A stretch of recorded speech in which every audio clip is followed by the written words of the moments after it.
बिस्मिल्लाह वस्सलातुस्सलाम अला रसूलुल्लाह।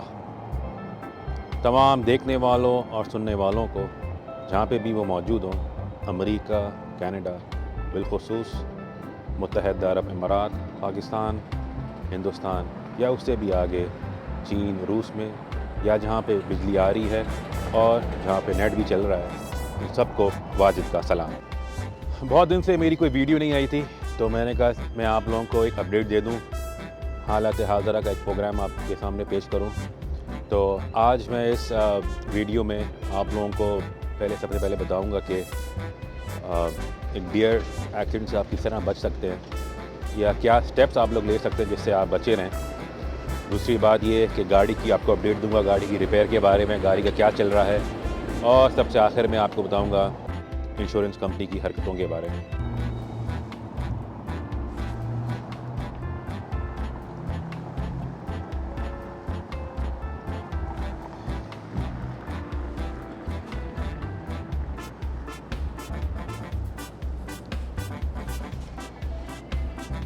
अगर आपने मेरे चैनल को अभी तक सब्सक्राइब नहीं किया है तो मेहरबानी फरमा के सब्सक्राइब करें। और अब बताता हूँ मैं आपको एक डियर एक्सीडेंट से किस तरह बच सकते हैं। तो पहली बात ये कि डियर का जो मीटिंग सीज़न होता है वो होता है अक्टूबर से दिसंबर। इस वक्त ये ज़्यादा ही बेचैन होते हैं, तो ख़ुसूसी एहतियात करें गाड़ी चलाने के लिए कि जहाँ पे भी आप ऐसी कोई ओपन फील्ड हों या रास्ते हों तो वहाँ पे ख़ास एहतियात करें। दूसरी बात यह है कि डियर से बचने के लिए आप एक डियर विसल लगा सकते हैं। एक छोटी सी विसल टाइप की होती है जो गाड़ी के बम्पर में लगती है और बम्पर में आगे की तरफ लगती है। वो उससे ये होता है कि वो एक साउंड एमिट करती है जिससे डियर कॉशियस हो जाता है। लेकिन क्या ये इतना इफ़ेक्टिव है? बहरहाल इस पे पॉइंट ऑफ व्यू जो है दोनों हैं। लोग ये कहते हैं कि जब डियर्स को भागना होता है वो सीटी वीटी कोई नहीं देखता, वो बस they just cross the road, तो इसलिए it may not be very effective, लेकिन ये एक हल है। दूसरा काम आप ये कर सकते हैं कि डियर्स जो हैं वो फजर और मगरिब के वक्त, डॉन एंड डस्क के वक्त जो है वो ज़्यादा एक्टिव होते हैं, इनकी क्रॉसिंग ज़्यादा होती है, तो इस वक्त खसूसी एहतियात करें और ख़्याल रखें। और उसके बाद ये है कि आप अक्सर जहाँ पे ना डियर्स के साइन लगे हुए होते हैं कि पोटेंशियल डियर्स यहाँ पे हैं, डियर का एक बोर्ड लगा होता है, तो उन इलाक़ों में गाड़ी को स्लो चलाएं और ज़्यादा एहतियात से गाड़ी चलाएं। मेरा जहाँ पे एक्सीडेंट हुआ था वहाँ पे तो खैर ऐसा कोई बोर्ड नहीं था, लेकिन बहरहाल अक्सर जगहों पे जहाँ पे डियर की साइटिंग पहली हुई है वहाँ पे बोर्ड लगे हुए होते हैं, तो वहाँ पे आप ज़्यादा एहतियात करें। ओपन फील्ड हों या कहीं जहाँ पे भी हों वहाँ पे आप गाड़ी आहिस्ता चलाएं और स्पीड लिमिट से भी कम चलाएं ताकि आपकी गाड़ी बची रहे और आप डियर एक्सीडेंट से बचे रहें। एक काम और ये कर सकते हैं आप कि डियर्स जब अंधेरे में आप गाड़ी चला रहे हों तो अपनी हाई बीम ऑन करें। इससे डियर्स की जो आँखें होती हैं वो आपको चमकती हुई नज़र आएंगी। अक्सर रास्ते के कोने में खड़े हुए होते हैं लोग, तो हाई बीम पे चलाएं।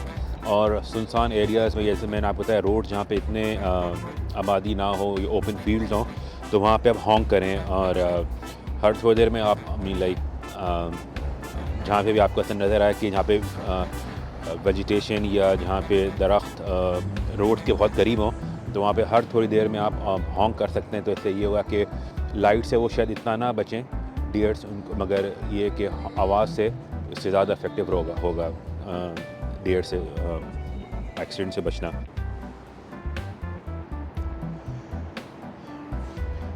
यहाँ पे बर्फ़ ज़्यादा नहीं गिरती जैसा आपको रास्तों से नज़र आ रहा है, और ये भी जो जमा हुई हुई वो पाइल है जो सिटी ने यहाँ पे जो साइड पे किए हुए होते हैं, वरना ग्राउंड पे आप देख सकते हैं इतनी बर्फ़ नहीं है यहाँ पे।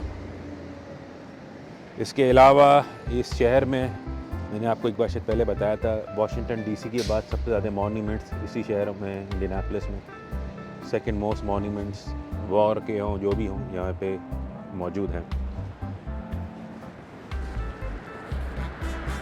मैं आपको अब दिखाता हूँ गाड़ी की जो अब मैं आपको बताता हूँ इंश्योरेंस कंपनी की हरकतों के बारे में। तो मैंने आपसे कहा था कि मैंने इंश्योरेंस का केस खोल लिया है, तो उनको मैंने कांटेक्ट किया कि आप आके मुझे एस्टिमेट दें। तो मुझे फ़ोटो एस्टिमेट नहीं चाहिए था, मुझे चाहिए था अगर कोई फ़िज़िकल आके ना विजुअल इंस्पेक्शन दे। तो उन्होंने कहा हाँ हम आ जाएंगे। तो काफ़ी कल आएंगे, परसों आएंगे, बहरहाल 1-2 हफ़्ते कोई 10 दिन गुजर गए तो कोई भी नहीं आया। फिर मैंने कहा कि उनको मैंने कांटेक्ट किया तो कह रहे हैं हमारा जो एस्टिमेटर है वो अभी बीमार है, फ़लाँ है, ढमका है, तो आप फ़ोटो एस्टिमेट कर लें। तो मैंने कहा ठीक है। मैंने जो उन्होंने फिर बताई फ़ोटोज़ जो वीडियोज़ मैंने उनको बना के भेजी। तो उसके बाद जो है उन्होंने मुझे कहा हम आपको 2 दिन में एस्टिमेट दे देंगे। तो 2 दिन के बजाय 3 हफ़्ते हो गए और 3 हफ़्ते के बाद उनका एक एस्टिमेट आया। कोई बहुत ही कम वैल्यू का कोई एस्टिमेट आया। अच्छा, एस्टिमेट मुझे इसलिए चाहिए था क्योंकि यहाँ पे स्टेट ऑफ इंडियाना में आप का राइट होता है कि आपकी अगर नई गाड़ी है, जैसे मेरी 2022 की है, तो आप जाके टोयोटा डीलरशिप से इसको आप ओरिजिनल टोयोटा पार्ट्स के साथ इसको आप रिपेयर करा सकते हैं। और इसके अलावा ये है कि आप अपनी मर्ज़ी की डीलरशिप चूज़ कर सकते हैं। तो मैंने जहाँ से गाड़ी ख़रीदी थी उन्हीं के कोलिजन सेंटर्स को मैंने कांटेक्ट किया। तो उन्होंने कहा कि हमें जो मेरी इंश्योरेंस कंपनी है, हमें उसका पहले इनिशियल एस्टिमेट चाहिए, उससे फिर हम काम शुरू करेंगे। तो अब उसमें भी जो था, मेरी जो इंश्योरेंस कंपनी का एक एजेंट बोल लें या एक नुमाइंदा बोल लें, वो कोलिजन सेंटर में भी बैठता है। तो आपस में उनकी ये चल रही थी कि पहले इंश्योरेंस कंपनी का एस्टिमेट आएगा, फिर हम उसको री एस्टिमेट करेंगे और उसके बाद फिर हम इंश्योरेंस कंपनी को कोट करेंगे, विच आई वॉज़ फाइन इनिशियली। लेकिन फिर मैंने जब कोलिजन सेंटर से बात की तो उन्होंने ये मुझे बताया कि हम इस एस्टिमेट को रीवैल्यूएट करके हम जब भेजेंगे तुम्हारी इंश्योरेंस कंपनी को, तो चंद चीज़ें हैं वो तुम्हारी इंश्योरेंस कंपनी कवर नहीं करेगी, जैसा कि कलर ब्लेंडिंग, बम्पर और डोर्स की, फेंडर्स की। उसके अलावा जो स्कैन्स हम करते हैं वो हम और भी चीज़ें हो सकती हैं, तो इसके पैसे तुम्हें अपनी जेब से देने पड़ेंगे। मैंने कि मैं क्यों दूँ, मेरे पास तो फुल कवरेज है और I am not at fault हूँ, तो वाई शुड आई पे। तो मैंने उनसे कहा कि तुम मुझे अपना कॉम्प्रिहेंसिव एस्टिमेट दो कि तुम्हें कितने पैसे लगेंगे, ताकि फिर मैं इंश्योरेंस कंपनी से बात करूँ। अच्छा, अब इसमें जो है कोलिजन सेंटर वाले जैसे दे वर नॉट कोऑपरेटिव, कहते नहीं हम क्योंकि उनकी ऑलरेडी इंश्योरेंस कंपनी से एग्रीमेंट होता है, तो वो जो है they were not giving in estimate. मैंने बहुत कोशिश की कि आप मुझे एस्टिमेट दें, और कहते नहीं हमारे चार्जेस बढ़ सकते हैं, ये हो सकता है, वो हो सकता है, तो उन्होंने मुझे एस्टिमेट नहीं दिया। तो बहरहाल उसके बाद जो है मैंने ये फैसला किया कि मैं अब दूसरी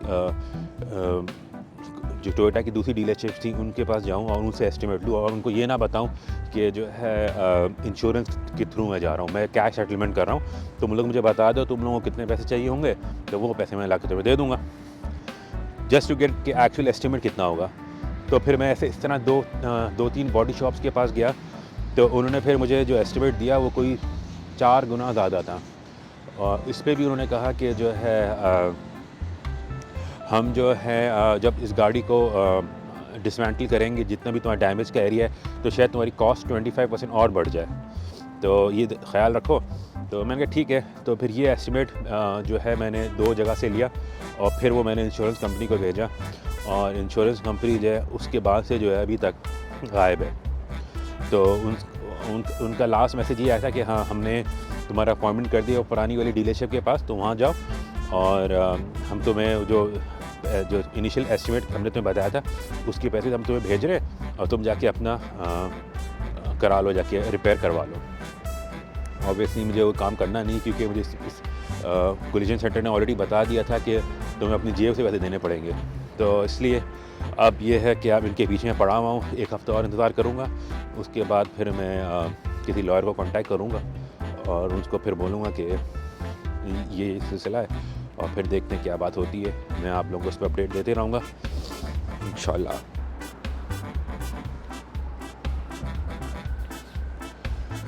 आप लोगों को अब मैं गाड़ी की अपडेट देता हूँ। तो गाड़ी में जितना बड़ा सुराख हुआ था वो तो आप लोग ने देख लिया था, और मैं उसकी फ़ोटोज़ पर लगा दूँगा। तो मैं जहाँ पे भी रुकता था सिग्नल के ऊपर, लोग जो है बोलते थे, oh there a piece of your car missing. छोटे बच्चे रोड क्रॉस कर रहे थे, कह रहे थे, mom look there is an empty car, this car is empty from front. और उसके अलावा हर किसी में कमेंट सुनने पड़ते थे। ग्रोसरी स्टोर के ऊपर भी जो है यहाँ पे लोग इतने क्यूरियस थे, देख के बोलते क्या हो, व्हाट हैपेंड। तो बहरहाल तो ये कमेंट्स के अलावा जो है एक साइड दूसरी बात, फिर जो यहाँ पे वेदर भी काफ़ी एक्सट्रीम होता है। रास्ते में सॉल्ट डालते हैं, स्नो ऑल्दो इतना नहीं गिरती मगर फिर भी जो भी थोड़ी बहुत गिरती है स्लीट के साथ, और फ्रीजिंग रेन। उसके अलावा गाड़ी का में जो सॉल्ट होता है, तो क्योंकि सारा आगे से इसका रेडिएटर सब ऑब्वियसली खुल गया था, सब ग्रिल्स की क्रैक हो गई थी, टूट गई थी। तो उस वजह से फिर मैंने सोचा कि इन सब चीज़ों में बचने के लिए वो जो आगे लेदर का जो कवर होता है, तो वो मैंने ऑनलाइन ढूंढा, एक कंपनी जो कस्टम लेदर के आगे कवर बनाती है। तो फिर उनको मैंने कांटेक्ट किया और फिर उनके ज़रिए फिर मैंने वो लेदर का कवर बनवाया, कस्टम मेड। अब मैं आपको दिखाता हूँ वो, और इससे गाड़ी काफ़ी बेहतर लगती है और लोगों को फिर और कोई कमेंट्स भी नहीं आते। आपको ये दिखाता हूँ, ये देखिए।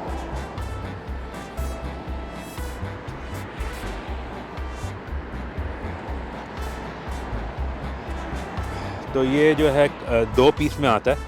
पहला टॉप पीस होता है और फिर ये बॉटम पीस होता है, और कंपनी का नाम यहाँ लिखा हुआ है लिब्रा।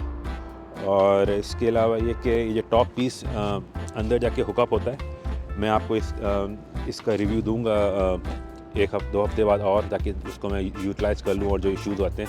फ़िलहाल अभी तक कोई इश्यूज़ नहीं आए मुझे। लोगों की फ़िटिंग का काफ़ी मसला होता है, मगर अल्हम्दुलिल्लाह अभी तक उसकी फ़िटिंग आप देख सकते हैं काफ़ी सही आई है फिट मुझे। और यहाँ से जो एक्सीडेंट हुआ था ये दिखाता हूँ आपको। तो ये पूरा हिस्सा जो है ये काफ़ी बेहतर तरीके से कवर हो गया है। यहाँ इसको और ऊपर करना है, तो ये पूरी ग्रिल आप देख सकते हैं आगे से खुली हुई थी यहाँ से, मगर ये सब कवर हो गई है। और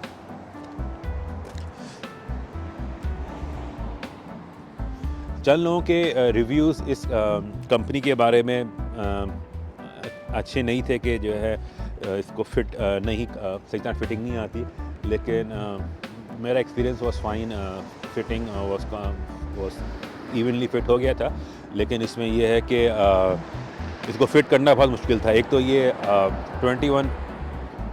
21 सेंटीग्रेड में करने का काम है, समर का करने का काम है, लेकिन ये कि मुझे ज़रूरत अभी थी तो इसको मैंने सर्दियों में किया, नेगेटिव टेम्परेचर में। तो इसको फिट करना बहुत मुश्किल था, इसको स्ट्रेच करना, और फिर इसके जो मल्टीपल हुक्स होते हैं यहाँ पे, ये देखिए। ये इसका मैं आपको एक रिव्यू दूंगा कवर का। मैं जैसे आपको बताया था, मैं थोड़ा वेट कर रहा हूँ, और तो फिर मैं आपको बताऊंगा इसकी फ़िटिंग मैंने किस तरह की और हाउ इट लुक्स। तो बस इंशाल्लाह ताला इस वीडियो को अब यहीं पे एंड करेंगे। अपना बहुत ख्याल रखिएगा, दुआओं में याद रखिएगा। मेरे चैनल को सब्सक्राइब करें अगर आपने अभी तक सब्सक्राइब नहीं किया है, और देखते रहें वाजिद बेग यूट्यूब चैनल। अल्लाह हाफ़िज़। अस्सलामु अलैकुम व रहमतुल्लाह।